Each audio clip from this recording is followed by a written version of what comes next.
السلام عليكم ورحمة الله وبركاته. إن الحمد لله نحمده ونستعينه ونستغفره ونؤمن به ونتوكل عليه ونعوذ بالله من شرور أنفسنا ومن سيئات أعمالنا من يهده الله فلا مضل له ومن يضلل فلن تجد له وليا مرشدا ونشهد أن لا إله إلا الله وحده لا شريك له ونشهد أن سيدنا ونبينا وعظيمنا وشفيعنا وحبيبنا ومولانا محمد أرسله الله بالحق بشيرا ونذيرا وداعيا إلى الله بإذنه وسراجا منيرا. أما بعد فيقول الله سبحانه وتعالى بعد أعوذ بالله من الشيطان الرجيم بسم الله الرحمن الرحيم وبشر الذين آمنوا وعملوا الصالحات أن لهم جنات تجري من تحتها الأنهار كلما رزقوا منها من ثمرة رزقا قالوا هذا الذي رزقنا من قبل وأتوا به متشابها ولهم فيها أزواج مطهرة وهم فيها خالدون صدق الله العلي العظيم. সম্মানিত দিন দরদি মুসলমান ভাই ও পর্দার আড়ালের বোনেরা, আল্লাহ সুবহানাহু ওয়া তাআলার বিশেষ অনুগ্রহে, তার কৃপা এবং দয়ায় আমরা দুনিয়ার সর্বশ্রেষ্ঠ মাহফিল, কোরআনের মাহফিল, যিকরুল্লাহর মাহফিল, তাফসীরের মাহফিলে অংশগ্রহণ করা, বসার সুযোগ আমরা হাসিল করেছি। আমরা সবাই শুকরিয়াতান বলি আলহামদুলিল্লাহ। আমাদের ধারাবাহিক আলোচনা চলছে সূরাতুল বাকারা থেকে। সূরাতুল বাকারার ২৪তম আয়াত পর্যন্ত গত সপ্তাহে আমরা আলোচনা করেছি। আজকে আল্লাহ সুবহানাহু ওয়া তাআলা যদি তৌফিক দেন তাহলে সূরাতুল বাকারার ২৫তম আয়াত নিয়ে আমরা আলোচনা করব। আপনাদের স্মরণ থাকার কথা, এই সূরাতে আল্লাহ সুবহানাহু ওয়া তাআলা প্রথম দিক দিয়ে মানব জাতিকে কয় ভাগে বিভক্ত করেছেন মনে নাই? ৩ ভাগে। প্রথম হলো মুত্তাকিদের আলোচনা করেছেন, মোমেন মুত্তাকি ইমানদারদের আলোচনা করেছেন। এরপরে আলোচনা করেছেন কাদের? কাফেরদের। এরপরে আলোচনা করেছেন মুনাফিকদের।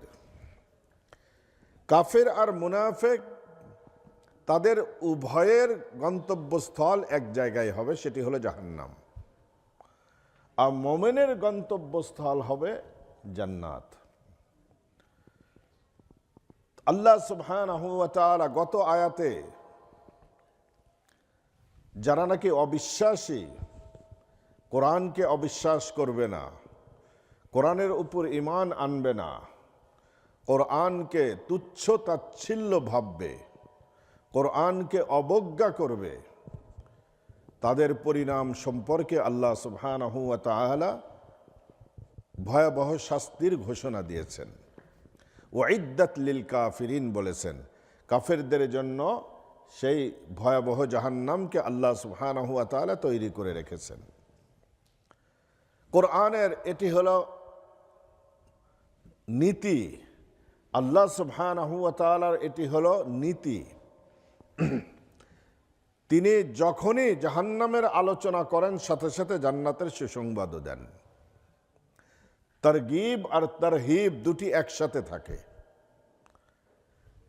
জাহান্নামের আলোচনাই প্রথমে থাকে যেন মানুষ ভয় করে, কিন্তু যেহেতু আল্লাহ সুবহানাহু ওয়া তাআলার রহমত, কৃপা আর অনুগ্রহ, তার গোস্বা এবং তার শাস্তির উপর প্রাধান্য বিস্তার করে থাকে, এই জন্য জাহান্নামের আলোচনা শুনে মানুষ যেন হোপলেস হয়ে না যায়, মানুষ যেন নিরাশ হয়ে না যায়, এই জন্য সাথে সাথে আল্লাহ সুবহানাহু ওয়া তাআলা জান্নাতের আলোচনাও করেন মানুষকে উৎসাহী করার জন্য, ইবাদতের দিকে মনোনিবেশ করার জন্য, ইবাদতে মনোযোগী হওয়ার জন্য, উৎসাহ দান করার জন্য জাহান্নামের আলোচনার পরপরই জান্নাতের আলোচনা করেন। কাফেরদের আলোচনা শেষ হলেই তিনি মোমেনদের আলোচনাও করেন। তো যেহেতু গত আয়াতগুলোতে জাহান্নামের ভয়াবহতার দৃশ্য তিনি তুলে ধরেছেন, আজকে মোমেনদের জন্য সুসংবাদ দান করছেন যে মোমেনরা ঈমান এবং নেক আমল গ্রহণ করার বেনিফিটটা, উপকারটা তারা কি পাবে। আল্লাহ সুবহানাহু ওয়া তাআলা সেই সুসংবাদই আজকে দিচ্ছেন। অবাশশিরিল্লাযীনা আমানু ওয়া আমিলুস সালিহাত, হে নবী, যারা ঈমান গ্রহণ করেছেন, এই কোরআনে বিশ্বাসী হয়েছে, আপনাকে নবী বলে মেনে নিয়েছে, আল্লাহর উপরে বিশ্বাস এনেছে, আখিরাতে বিশ্বাস এনেছে, যারা ঈমান গ্রহণ করেছে ওয়া আমিলুস সালিহাত, এবং ঈমান গ্রহণের সাথে সাথে নেক আমলও করেছে। নেক আমল অর্থাৎ আল্লাহ সুবহানাহু ওয়া তাআলার বিধি বিধানগুলো যথাযথ মেনে চলেছে, হুকুমগুলো পালন করেছে, নিষেধাজ্ঞার থেকে দূরে থেকেছে, একে বলা হয় হলো নেক আমল। নেক আমল হওয়ার জন্য তিনটি কন্ডিশন আছে, আজীবন মনে রাখবেন। সব নেক আমল নয়। নেক আমল হওয়ার জন্য তিনটি কন্ডিশন থাকা লাগবে। প্রথম নাম্বার কন্ডিশন হলো, এই নেক আমলটি, ভালো কাজটি আল্লাহ সুবহানাহু ওয়া তাআলার নির্দেশ মোতাবেক হওয়া লাগবে। নিজের মন গড়া একটা বানা নিলে হবে না। আল্লাহ সুবহানাহু ওয়া তাআলা যেভাবে যে কাজ করার নির্দেশ দিয়েছেন, সেই কাজ সেইভাবেই করতে হবে। মাগরিবের নামাজ সূর্যাস্তের পরে পড়ার নির্দেশ নাকি সূর্যাস্তের আগেই? সূর্যাস্তের পরে। তাহলে মাগরিবের নামাজ সূর্যাস্তের পরেই পড়া লাগবে। ফজরের নামাজ সূর্য উদয়ের আগে না পড়ে? আগে। তাহলে সূর্য উদয়ের আগেই ফজরের নামাজ পড়া লাগবে। সূর্য উদয়ের পরে ফজরের নামাজ আদায় করলে নামাজ হবে না। তাহলে আল্লাহর বিধান অনুযায়ী হওয়া লাগবে।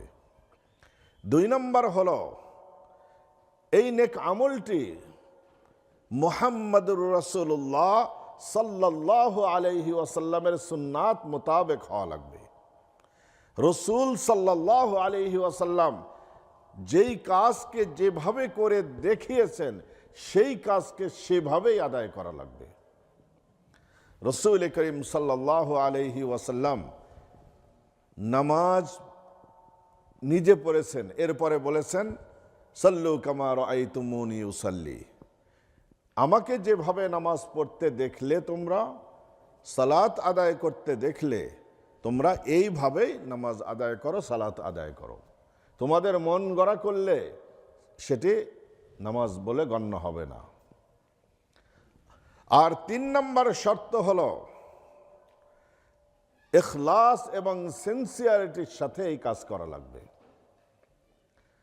শুধুমাত্র আল্লাহ সুবহানাহু ওয়া তাআলাকে সন্তুষ্ট করার জন্য দুনিয়ার কোনো উদ্দেশ্য, গরজ, এগুলো কোনো কিছু থাকবে না। শুধু আল্লাহকে রাজি খুশি করার জন্য। আমি নামাজ পড়লাম মানুষকে দেখানোর জন্য। মানুষকে দেখানোর জন্য নামাজ হয় না। নামাজের মধ্যে মানুষকে দেখানো, শো অফ করা একটা বড় অংশ আছে। আল্লাযীনা হুম আন সালাতি হিমসাহুন, আল্লাযীনা হুম ইউরাউন। মুনাফিকদের চরিত্র হলো, তারা নামাজে শিথিলতা প্রদর্শন করবে, আর তারা মানুষকে দেখানোর জন্য নামাজ পড়বে। হযরত মাওলানা আশরাফ আলী থানভী রহমতুল্লাহ আলাইহি যখন জীবিত ছিলেন, তিনি দেখেন ওনার এক মুরিদ যখন ফরজ নামাজ শেষ হয়ে যায়, একদম দৌড় দিয়ে ওনার চোখের সামনে যায়, দাঁড়ায়, এত সুন্দর করে নামাজ আদায় করে, দেখে মনে হয় যে সাহাবীরা নামাজ পড়তেছে। উনি ওনার রোগ ধরতে পেরেছেন যে আমার এই মুরিদের বিরাট রোগ আছে। একদিন সে নামাজ যে দাঁড়িয়ে গেছে, উনি পিছন দিয়ে সরে গেছেন। সে আর বুঝতে পারে নাই যে উনি সরে গেছেন। নামাজের ভিতর থেকে এদিক ওদিক তো একটু দেখা যায়। তিনি দেখেন যে হুজুর নাই। এখন রুকু সেজদা এত ফাস্ট শুরু করেছে যে আগের নামাজ আর আজকের নামাজের মধ্যে কোনো মিল নাই। তারপরে তিনি ডেকে নিয়ে বললেন যে তুমি যে নামাজ আদায় করছো সেটা হলো আমাকে দেখানোর জন্য, আমাকে খুশি করার জন্য। তুমি আল্লাহকে রাজি খুশি করার জন্য, আল্লাহর রেজামন্দির জন্য নামাজ আদায় করো না। সেই জন্য নামাজের ভিতর ইখলাস থাকা লাগবে, শুধু আল্লাহর জন্য। দান যখন করব দুনিয়ার কোনো গরজ থাকতে পারবে না, শুধুমাত্র আল্লাহকে রাজি খুশি করার জন্য। যুদ্ধ জিহাদে গিয়ে আপনি নিজের জীবনকে উৎসর্গ করে দিবেন, কি জন্য? শুধু আল্লাহকে রাজি খুশি করার জন্য। যদি সওয়াবের নিয়ত থাকে, এই জীবন দান করার পরেও জাহান্নামে যাওয়া লাগবে। এই জন্য আল্লাহ সুবহানাহু ওয়া তাআলা বলছেন, যারা ঈমান গ্রহণ করেছে আর নেক আমল করেছে। নেক আমল হওয়ার জন্য কয়টা শর্ত? 3টা। প্রথম, আল্লাহর বিধান অনুযায়ী কাজটি হওয়া লাগবে। 2 নম্বর, নবী আলাইহিস সালাতু ওয়াস সালামের সুন্নাত মোতাবেক হওয়া লাগবে। 3 নম্বর হলো ইখলাস এবং সিনসিয়ারিটির সাথে হওয়া লাগবে, তাহলে নেক আমল বলে গণ্য হবে। যারা ঈমান গ্রহণ করেছেন, নেক আমল করেছেন, অবশ্যই হে নবী তাদেরকে সুসংবাদ দিয়ে দিন, অগ্রিম সুসংবাদ দিয়ে দিন। কিসের? আন্না লাহুম জান্নাতিন তাজরি মিন তাহতিহাল আনহার, তাদের জন্য রয়েছে জান্নাত। কোন ধরনের জান্নাত? তাজরি মিন তাহতিহাল আনহার, যার তলদেশ দিয়ে নহর প্রবাহিত হয়। এই ধরনের জান্নাতের সুসংবাদ দিয়ে দিন। এরপরে আরো কি সুসংবাদ? কুল্লামা রুসিকু মিনহা মিন সামারাতির রিজকা, জান্নাতের ভিতর শরীয়তের কোনো বিধান থাকবে না। জান্নাতে নামাজ নাই, রোজা নাই, হজ নাই, যাকাত নাই, কোরআন তেলাওয়াত নাই, জিকির আজকার নাই, কিচ্ছু নাই। তাহলে কি করবে? নো চিন্তা ডু ফুর্তি। শুধু এইটাই হলো জান্নাতের আমল, আর কিচ্ছু নাই। শুধু এনজয় আর এনজয়, শুধু খাবে, ঘুরবে, আনন্দ করবে, উৎসব করবে। দুনিয়ায় কিছু মানুষ শুধু আনন্দ উৎসব নিয়ে মাতোয়ারা না, আর যারা দুনিয়াতে কষ্ট করবে সেদিন তারাই ঘোরাফেরা, আনন্দ উৎসব নিয়ে মাতোয়ারা থাকবে। তো তাদেরকে হরেক রকমের ফল দেওয়া হবে। কুল্লামা রুসিকু মিনহা মিন সামারাতির রিজকা, তাদেরকে যখন খাদ্য হিসাবে কোনো ফল দেওয়া হবে, তখন তারা বলবে ক্বালু হাযাল্লাযী রুজিকনা মিন ক্বাবলু, যে এইরূপ ফল তো আমরা পূর্বেও খেয়েছি। এই কথাটির 2টি অর্থ। এক অর্থ হলো জান্নাতে কিছু ফলমূল থাকবে যেটা দুনিয়ার ফলমূলের সাদৃশ্যপূর্ণ হবে। যেমন জান্নাতের ভিতর খেজুর থাকবে, আঙ্গুর থাকবে, জান্নাতের ভিতরে আরও থাকবে ডালিম থাকবে, জান্নাতের ভিতর বরই থাকবে, জান্নাতের ভিতর কলা থাকবে। এই দেখতে একই রকম মনে হবে, ওই দুনিয়ায় যেগুলা খেয়ে গেছি এরকমই মনে হবে। তখন যখন তাদেরকে এটা প্রোভাইড করা হবে, তারা বলবে যে এরকম কলা, এরকম আঙ্গুর, এরকম খেজুর তো আমরা দুনিয়াও খেয়ে আসছি। তখন ফেরেশতারা বলবে, বান্দা মুখে দিয়ে দেখ, দুনিয়াটার এইটার মধ্যে পার্থক্য মুখে দেওয়ার পরে বুঝবি। সাদৃশ্যপূর্ণ, দেখতে সাদৃশ্যপূর্ণ হলেও স্বাদে আর মজাতে এটা একরকম না। দেখেন, কিছু ফেমাস মিষ্টির দোকান আছে, যেমন কুমিল্লার হলো কি মা নাকি মাতৃভান্ডার রসমালাই, একদম নোয়াখালীর থেকে হাইওয়ের চারপাশে শুধু এই দোকানে আর এই দোকানে, কিন্তু কোনটা যে আসল আর কোনটা নকল এটা বোঝা হলো কঠিন। তা আসল যে মাতৃভাণ্ডারের যে রসেমালাই, সেইটা খাইলে যেরকম স্বাদ আর নকলগুলা খাইলে একই রকম স্বাদ, একই রকম স্বাদ না। স্বাদের মাঝে হলো পার্থক্য আছে। সুবহানাল্লাহ। আল্লাহর ফেরেশতারা বলবেন, বান্দা খেয়ে দেখ, দেখতে একই রকম হলেও রঙে একই রকম হলে মজার মধ্যে পার্থক্য আছে। আর আরেকটি অর্থ হলো,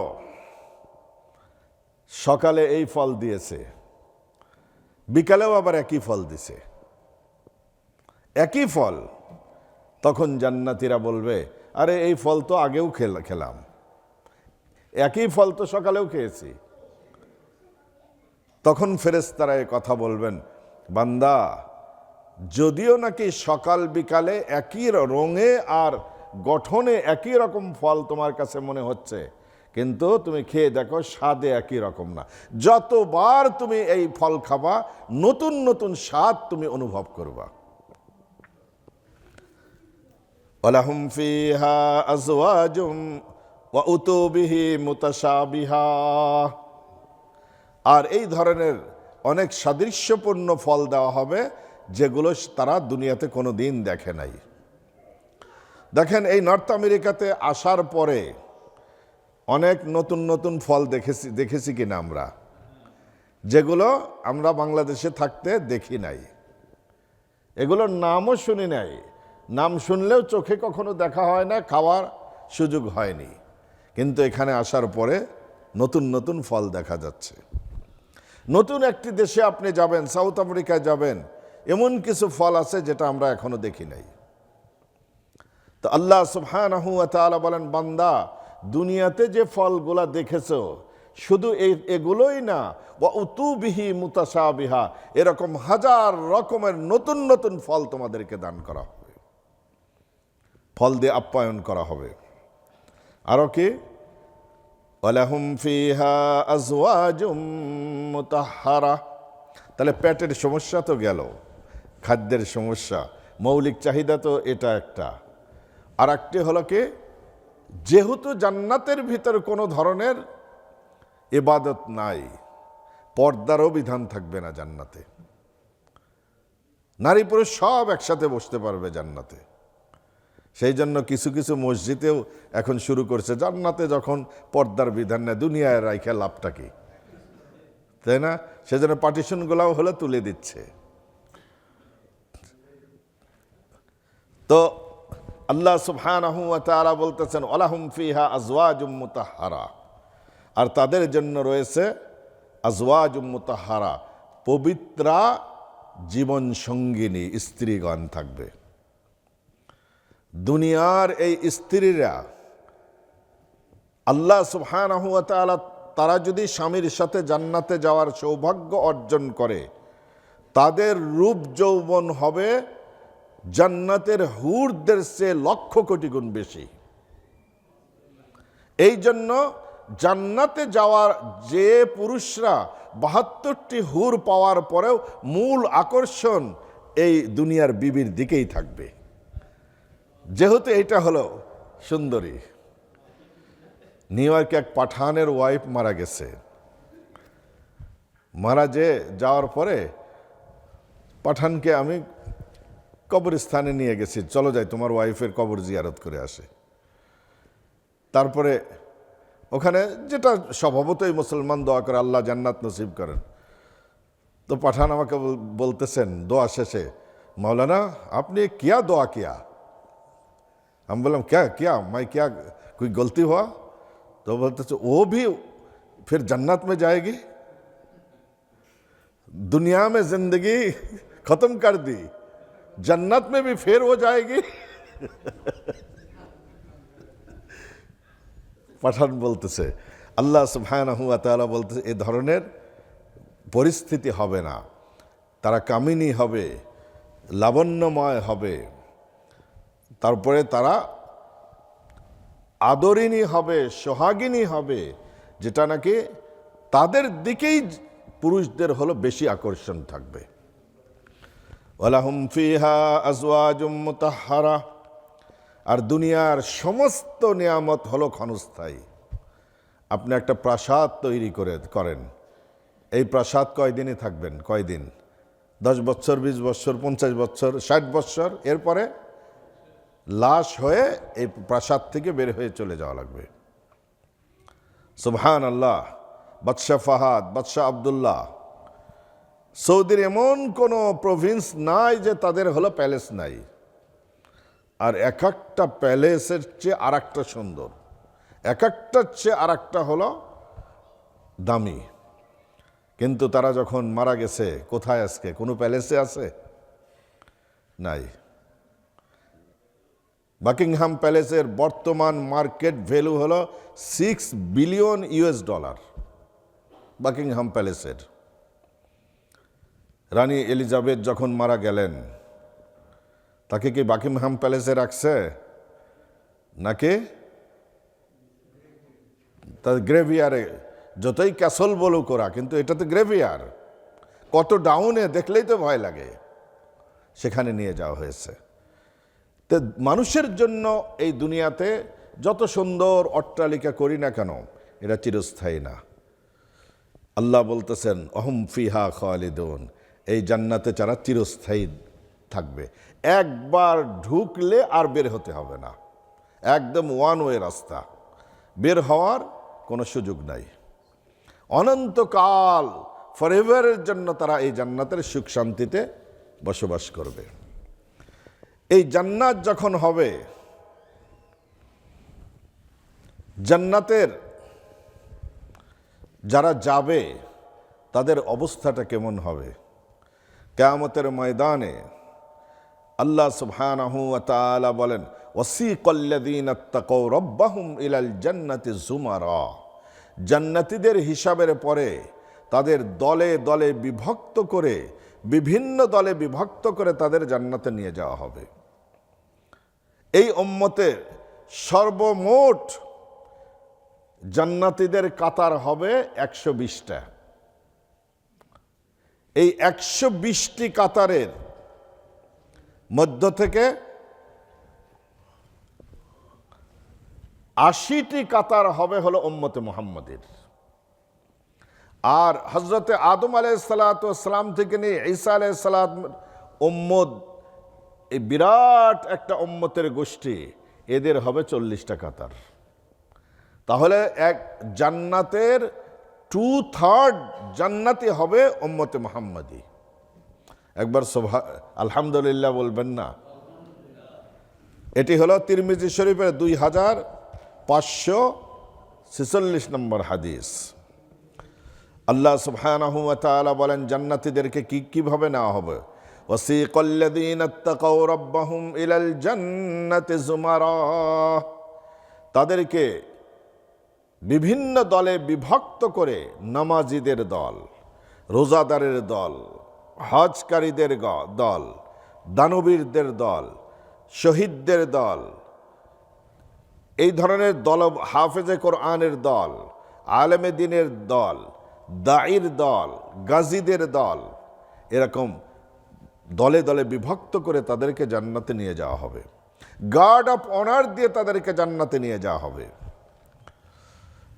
এরপরে জান্নাতের দরজায় যখন জান্নাতীরা পৌঁছবে, আলহামদুলিল্লাহিল্লাযী আযহাবা আন্নাল হাযান ইন্না রাব্বানা লাগফুরুন শাকুর, তাদেরকে সেখানে মাছের ভুনা কলিজা দিয়ে তাদের প্রথম আপ্যায়ন করা হবে।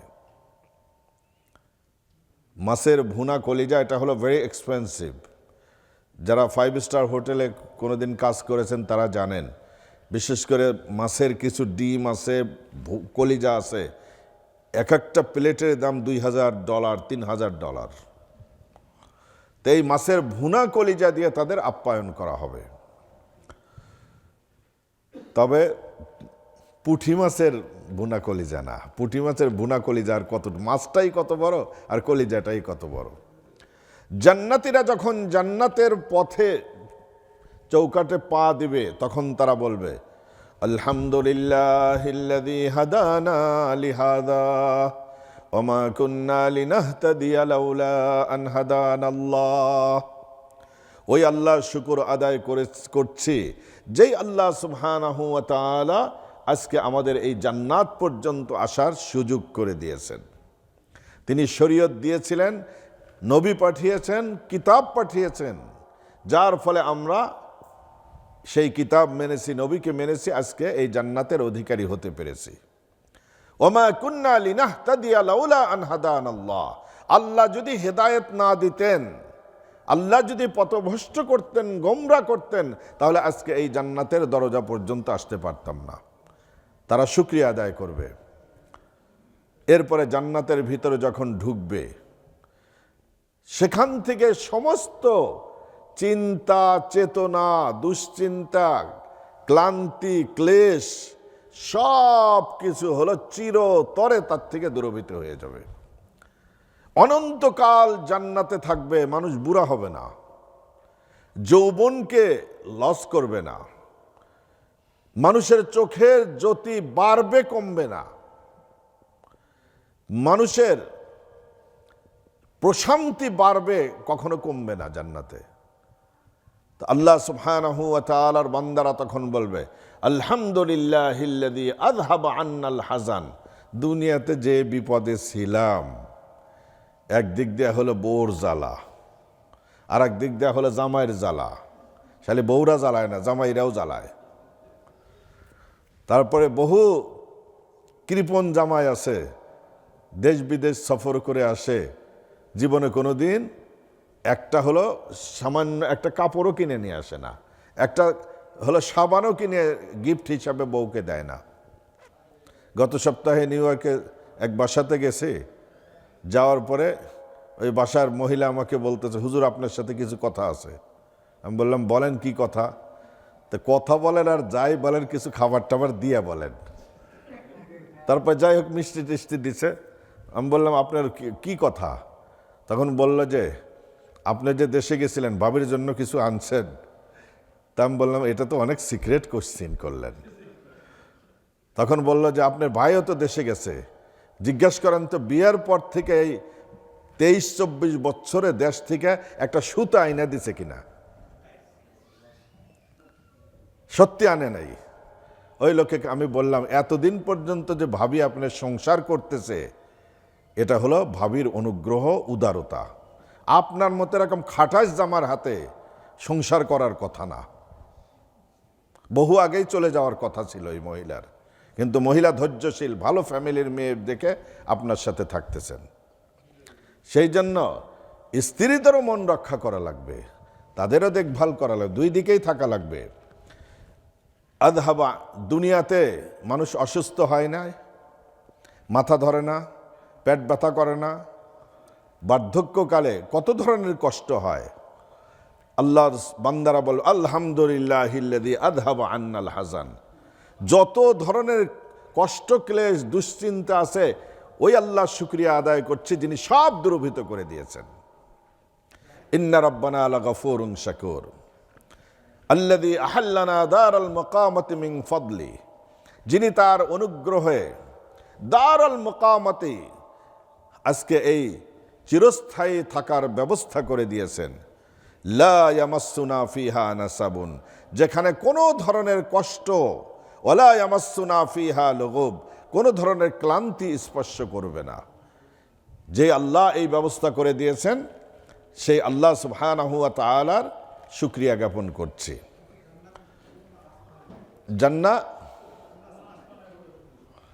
জান্নাত বলবো সব আছে।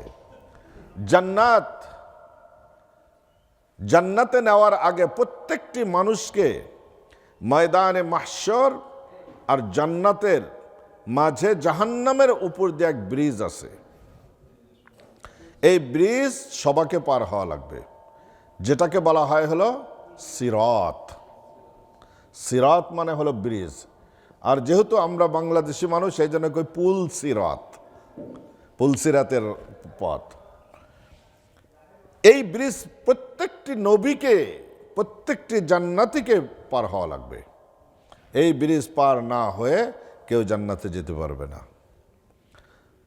আল্লাহ সুবহানাহু ওয়া তাআলা বলেন, ওয়া ইম মিনকুম ইল্লা ওয়ারিদুহা কানা আলা রাব্বিকা হাতমান মাকদিয়া।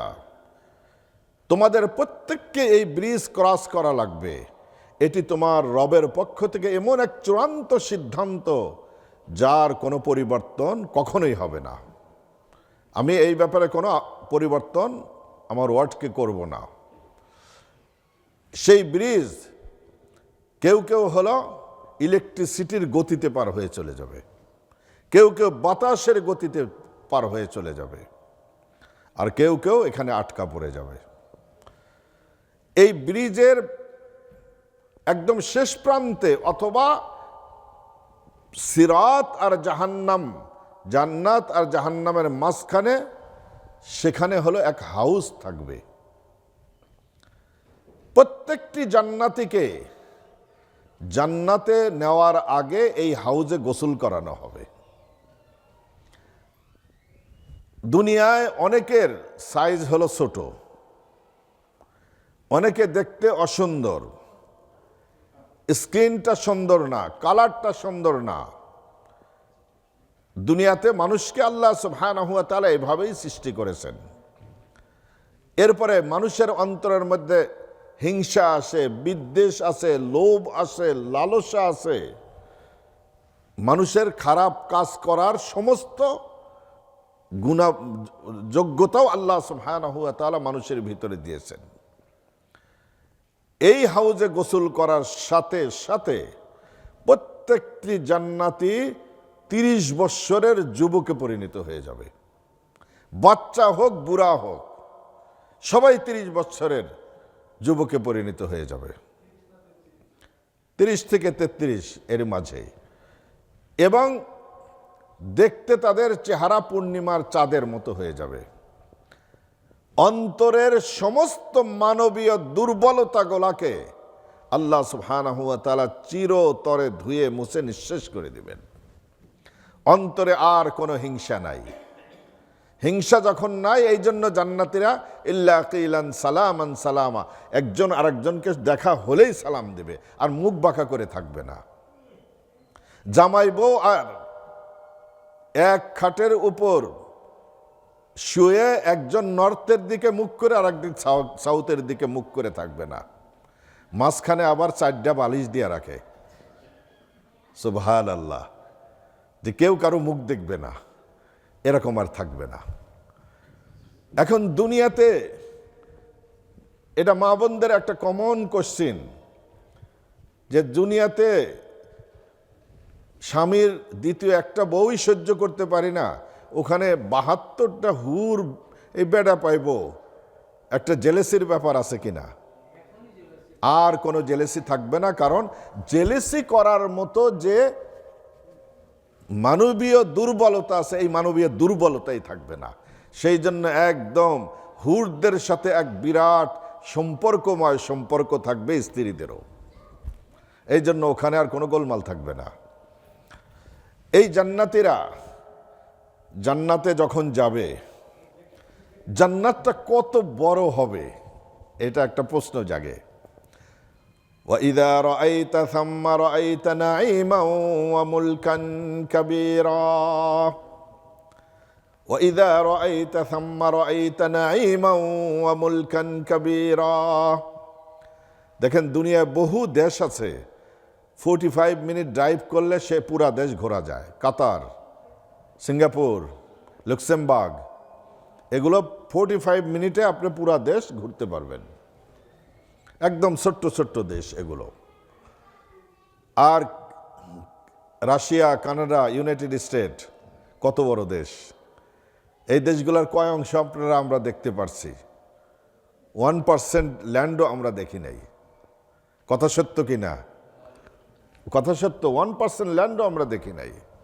কত বিশাল সাম্রাজ্য। এরকম যদি 10টা দুনিয়ার সমপরিমাণ হয় তাহলে কত বড় এটা সাম্রাজ্য বলবেন না কি বলবেন? ওয়াইদা রাআইতা সাম্মা রাআইতা নাঈমান ওয়া মুলকান কাবীরা। যদি তোমরা জান্নাত দেখতা তাহলে তোমরা এটাকে বিশাল সাম্রাজ্য, মহা সাম্রাজ্য তোমরা মনে করতা। ওয়াসারিউ ইলা মাগফিরাতিম মির রাব্বিকুম ওয়া জান্নাতিন আরদুহাস সামাওয়াতু ওয়াল আরদু উইদ্দাত লিল মুত্তাকিন।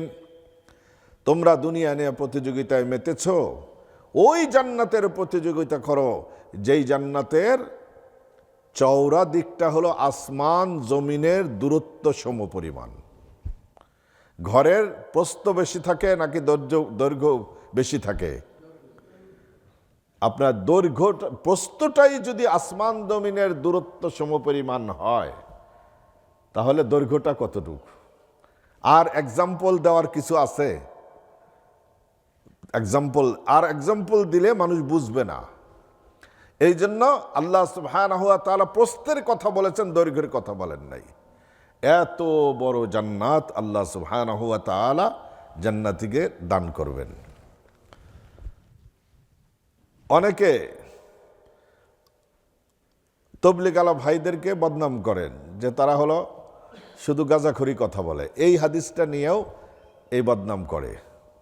অথচ এটা হলো মুসলিম শরীফের 186 নম্বর হাদিস, সহিহ হাদিস। তারা সত্য বলে যে জান্নাতের পরিধিটা কত বড়। এটা তবলিগ আলা ভাইরা এই ফেমাস ওয়াজ করে, ছোট্ট জান্নাত হলো এই দুনিয়ার 10 দুনিয়ার সমপরিমাণ। এটা তাদের বানানো কথা না, এটা হলো মুসলিমের সহিহ হাদিস। ইবনে মাসউদ রাদিয়াল্লাহু আনহু থেকে এই রাওয়ায়াতটা বর্ণিত। ইমাম মুসলিম রাহিমাহুল্লাহ বর্ণনা করেছেন, ইন্নী লা আ'লামু আখিরু আহলিন নারি খুরুজাম মিনহা। নবী আলাইহিস সালাতু ওয়াস সালাম বলেন, আমি খুব ভালো করে জানি সর্বশেষ কোন মানুষটাকে জাহান্নাম থেকে শাস্তির পরে বের করা হবে। যার অন্তরে ঈমান আছে সে শাস্তি ভোগ করে হলেও কোনোদিন না কোনোদিন তাকে জাহান্নাম থেকে উঠিয়ে আনা হবে। সর্বশেষ যাকে উঠিয়ে নিয়ে আসা হবে। আর ওয়া আখিরু আহলিল জান্নাতি দুখুলান, জাহান্নাম থেকে সর্বশেষ বের করা হবে, জান্নাতে সর্বশেষ প্রবেশ করবে। সে জান্নাতে প্রবেশ করার পরে আর কোনো ব্যক্তি জান্নাতে যাওয়ার অধিকার রাখবে না। এটাই লাস্ট পারসন। কোন ব্যক্তি? রাজুলুন ইয়াখরুজু মিনান নারি হাবওয়ান, একজন মানুষ জাহান্নাম থেকে হামাগুড়ি দিয়ে উঠে আসবে।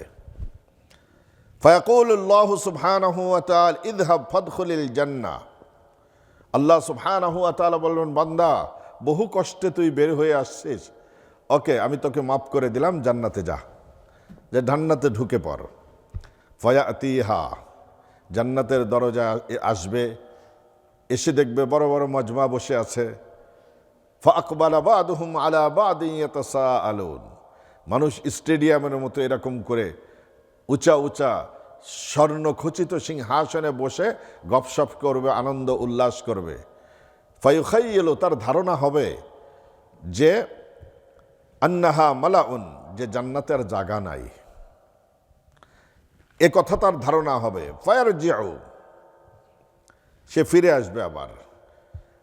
ফায়াকুলু ইয়া রাব্বি ওয়াজাদতুহা মালাআন, বলবে রব্বুল আলামিন জান্নাতে তো জায়গাই নাই, একদম পুরা ভর্তি, যাব কোথায়? ফায়াকুলুল্লাহু সুবহানাহু ওয়া তাআলা, আল্লাহ সুবহানাহু ওয়া তাআলা আবার বলবেন ফাদখুলিল জান্নাহ, জান্নাতে যা বেটা, এখানে তোকে আসতে বলছে কে?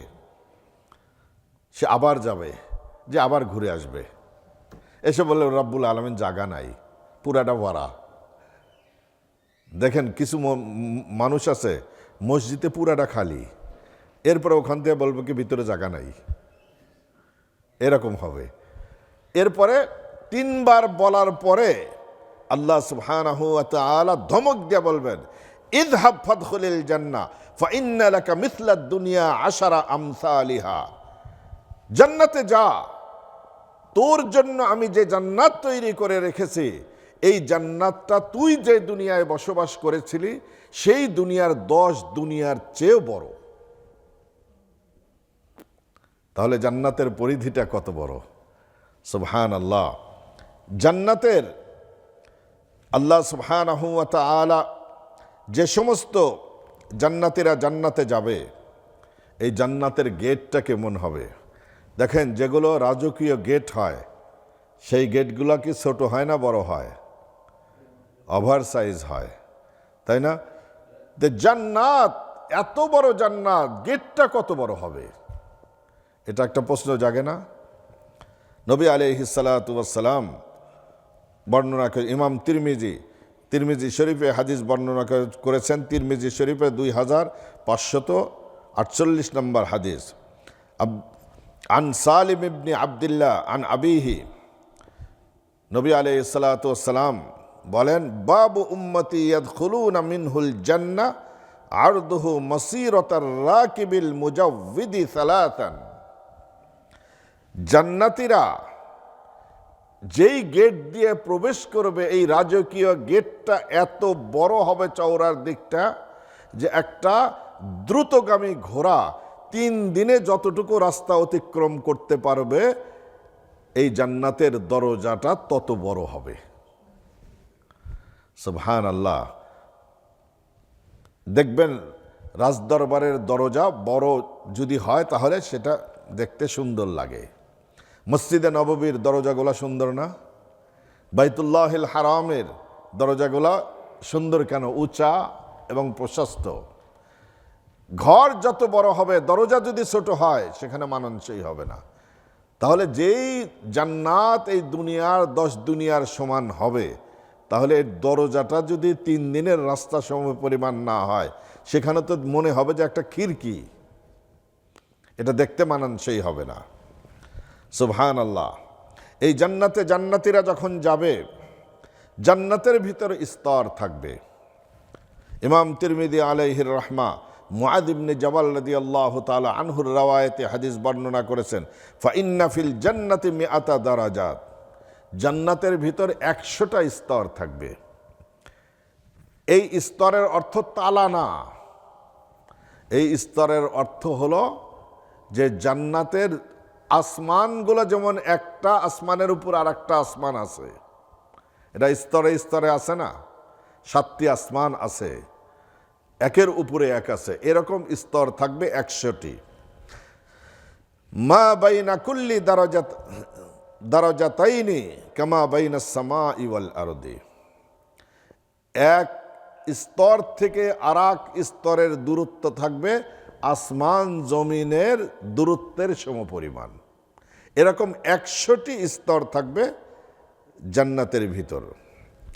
আল ফিরদাউস আ'লা আল জান্নাহ, আর জান্নাতুল ফিরদাউস থাকবে একদম উপরেরটায়। উপরের স্তরের নাম হলো জান্নাতুল ফিরদাউস। 100টি স্তর থাকবে, উপরে থাকবে জান্নাতুল ফিরদাউস। ওয়া আওসাতুহা ওয়া ফাওকা যালিকা আরশুর রহমান। আর এই জান্নাতুল ফিরদাউসের উপরেই থাকবে আল্লাহ সুবহানাহু ওয়া তাআলার আরশ। ওয়া মিনহা তুফাজ্জিরু আনহারুল জান্নাহ। আর জান্নাতের যত নহর আছে, সমস্ত নহর প্রবাহিত হবে জান্নাতুল ফিরদাউস থেকে। দেখেন, আমাদের বাংলাদেশটা হলো নদী কেন্দ্রিক দেশ। যতগুলো নদী আসছে সব হলো ইন্ডিয়ার থেকে আসছে, হয়তো কোনো পাহাড় থেকে আসছে, আর নইলে কোনো হ্রদ থেকে আসছে, উৎসটা সেদিকে। নীলনদ দুনিয়ার সবচেয়ে দৈর্ঘ্য নদী, দৈর্ঘ্য নদ। এই নদীর 6000 কিলোমিটারের উপরে হলো দৈর্ঘ্য। উগান্ডার ভিক্টোরিয়া লেক থেকে শুরু হয়েছে, আর কায়রো থেকে 60-70 মাইল উত্তর দিকে দুমিয়াত প্রদেশে গিয়ে নীলনদ ভূমধ্য সাগরে মিলে গেছে। তো নদীর একটা উৎস থাকে। জান্নাতে যত নহর থাকবে, যত নদী থাকবে, সবগুলার উৎস হলো জান্নাতুল ফিরদাউস। এই জন্য নবী আলাইহিস সালাতু ওয়াস সালাম বলেন, ইদা সাআলতুমুল্লাহ আল জান্নাহ ফাসআলুহুল ফিরদাউসা ফাইন্নাহা আ'লাহা ওয়া আওসাতাহা। তোমরা যখন আল্লাহর কাছে জান্নাত চাবা, তখন ছোটটা চেয়েও না, জান্নাতুল ফিরদাউস হলো চায়। দেখেন, আমরা যখন নাকি মসজিদের জন্য বা কোথাওর জন্য কালেকশন করি, আমরা কিন্তু আন্দাজ করতে পারি যে কতটুকু হবে, এখানে কত পর্যন্ত চাওয়া যাবে। যদি দেখি যে 1000 টাকা করে চলবে, এখানে 1000 টাকা চাইলে দিব 100 টাকা, সেই জন্য সেখানে চাওয়া লাগবে 10,000 টাকা। 10,000 কে কে আছে, জানি যে 10,000 কেউ দিব না, কিন্তু চাওয়া লাগবে বড়টা চাইলেই তাহলে 1000 দিব। তো এই জন্য আল্লাহ সুবহানাহু ওয়া তাআলা বলতেছেন, নবী আলাইহিস সালাম বলতেছেন, যখন তোমরা জান্নাত, আল্লাহর কাছে জান্নাত চাইবা, একদম বড়টা চাইবা, জান্নাতুল ফিরদৌস চাইবা। জান্নাতুল ফিরদৌস চাইলে, ফিরদৌস না পাইলেও তো আন-নাঈম, অন্যান্য জান্নাত পাওয়া যাবে। আর চাইতেই ছোটটা চাইলাম, তাহলে বড়টা তো কল্পনা করা যায় না। এই জান্নাতের গাছগুলা, জান্নাতের চারিদিকে শুধু গাছ আর গাছ থাকবে। দেখেন, আপনি বিরাট প্রাসাদ তৈরি করেছেন, সেখানে ফুলের গাছ নাই, ফলের গাছ নাই, আপনার এই বাড়িটা হলো ন্যাংটা ন্যাংটা লাগবে, সৌন্দর্য ফুটে উঠবে না। সেই জন্য প্রাসাদটাকে সৌন্দর্য মণ্ডিত করতে হলে ফল ফুলের গাছ দিয়ে আপনাকে ভরে দেওয়া লাগবে। তো জান্নাতে চারিদিক দিয়ে শুধু গাছ থাকবে, সবুজের সমারোহ থাকবে, ফলমূলের গাছ থাকবে। কত বড় হবে জান্নাতের গাছগুলা? ইমাম তিরমিজি আলাইহির রাহমা আবু হুরায়রা রাদিয়াল্লাহু আনহুর রাওয়ায়াতে বর্ণনা করে, ইন্না ফিল জান্নাতি লাশাজারাতান ইয়াসিরুর রাকিবু ফি যিল্লিহা মিআতা সানা। জান্নাতে এত বড় বড় গাছ আছে যে যেই গাছের ছায়াকে একটি দ্রুতগামী ঘোড়া অতিক্রম করতে 100 বছর লাগবে। 100 বছর একটা দ্রুতগামী ঘোড়া যদি চলে, দ্রুত গতিতে চলে, তাহলে কত কত কিলোমিটার যেতে পারবে। জান্নাতের একটা গাছের ছায়া এত বড় হবে। আল্লাহ সুবহানাহু ওয়া তাআলা এই জান্নাতকে এভাবে সাজিয়েছেন। এরপরে জান্নাতের, দেখেন, আপনি বাড়ি করেছেন, বাড়ির পিছনে যদি সামনে সুইমিং পুল, পানির ফোয়ারা, পিছনের দিক দিয়ে যদি সুইমিং পুল অথবা লেক না থাকে, সেই বাড়ি কিন্তু অতটা সৌন্দর্য মণ্ডিত হয় না।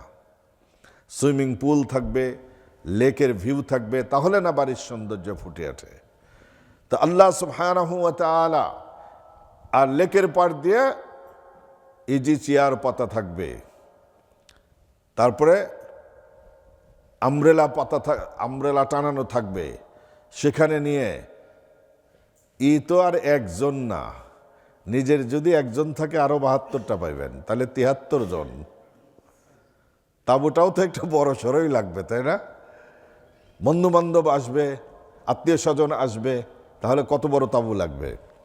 আল্লাহ সুবহানাহু ওয়া তাআলা, রাসূল সাল্লাল্লাহু আলাইহি ওয়াসাল্লাম বলেন, ইন্না ফিল জান্নাতি লাখীমা মিন দুরারিন মুজাওয়াফাতিন আরদুহা 60 মাইলান।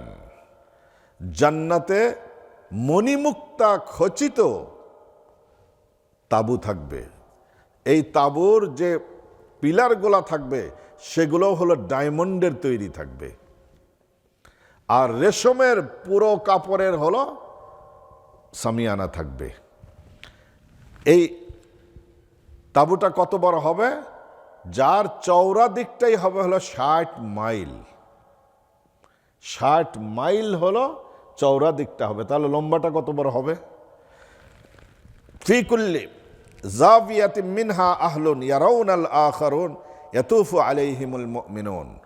প্রত্যেকটা কোনায় কোনায়, প্রত্যেকটা কর্নারে কর্নারে সেখানে স্বর্ণ খচিত চেয়ার সেখানে বিছানো থাকবে, আর সেই চেয়ারের উপর তার পরিবারের সদস্যরা, বন্ধু বান্ধব, এরা হলো বসে থাকবে। তাহলে দেখেন, চওড়াতে হলো 60 মাইল, আর লম্বাতে কতটুক আল্লাহর রাসূল বলেন নাই। সুবহানাল্লাহ। এই কোণার থেকে ওই কোণায়, এক প্রান্ত থেকে আর এক প্রান্তকে আল্লাহ চোখের জ্যোতি এভাবে করে দিবেন যে একদম এত স্পষ্টভাবে দেখবে যে মনে হবে যে আমার পাশে বসে আছে। এটা দেখেন না 3D, যারা 3D দেখছেন না, 3D দেখলে মনে হয় না যে কত কত বড় বড় একদম কাছে, দূরের জিনিস কাছে। তাহলে 3Dতে যদি এটা সম্ভব হয়, তাহলে আল্লাহ পাকের পক্ষ কি সম্ভব? অসম্ভব। فأقبل بعضهم على بعض يتساءلون। তারা সেই জান্নাতের তাঁবুর নিচে বসে, ওদিক দিয়ে তো বারবাকিউ তো চলতেছেই, তাই না? فأقبل بعضهم على بعض يتساءلون, তারা পরস্পরের কে প্রশ্ন করবে। যে মনে আছে ওই যে অক্টোবর মাসের 18 তারিখ মাগরিবের পর আমরা সবাই বসে কোরআনের তাফসীর শুনেছিলাম, মনে আছে না? এগুলো স্মৃতিচারণ করবে, ভালোটাও স্মৃতিচারণ করবে। সব জান্নাতে কোনো খারাপ স্মৃতিচারণ থাকবে না। দুনিয়ার কথা মনে পড়বে, সেখানে বসে তারা হলো আড্ডা মারবে জান্নাতীদের। এই জান্নাত আল্লাহ সুবহানাহু ওয়া তাআলা দিবেন কাদের জন্য? যারা ঈমান এনেছে, নেক আমল করেছে। জান্নাতের আরও বর্ণনা আছে। জান্নাত ইনশাআল্লাহ, আজকে তো আর সময় নাই, নেক্সট তাফসীরেও ইনশাআল্লাহ আমরা জান্নাতের বর্ণনাটাই কমপ্লিট করব। কারণ জান্নাত জানা দরকার, কোন জান্নাতের জন্য আমরা এত কষ্ট করব, সেই জান্নাতের পরিচয়টা দরকার না? ইনশাআল্লাহ আল্লাহ সুবহানাহু ওয়া তাআলা আমাদের বসাকে, আমাদের আশাকে যেন কবুলে মঞ্জুর করেন। আল্লাহ সুবহানাহু ওয়া তাআলা ইনশাআল্লাহ আমাদেরকে নেক্সট সপ্তাহেও আসার তৌফিক দান করেন। শয়তান যেন কান ধরে এখান থেকে সরাতে না পারে। আসতে চাইলে কিন্তু শয়তান ভালো করে মনের মধ্যে ওয়াসওয়াসা দিবে, কানের মধ্যে কান পরা দিবে, আরে এখন তো ইউটিউবে এগুলো আছে, এখন তো সব কিছু হলে অ্যাভেলেবল, তোমার আবার ওখানে যাওয়া লাগবে কেন? শয়তান কিন্তু কান পরা দিবে। তো শয়তানের জাল ছিন্ন করে যদি আসতে পারে, ইনশাআল্লাহ বেনিফিট আমরা পাবো। ওয়া আখিরু দাওয়ানা আনিল হামদুলিল্লাহি রাব্বিল আলামিন।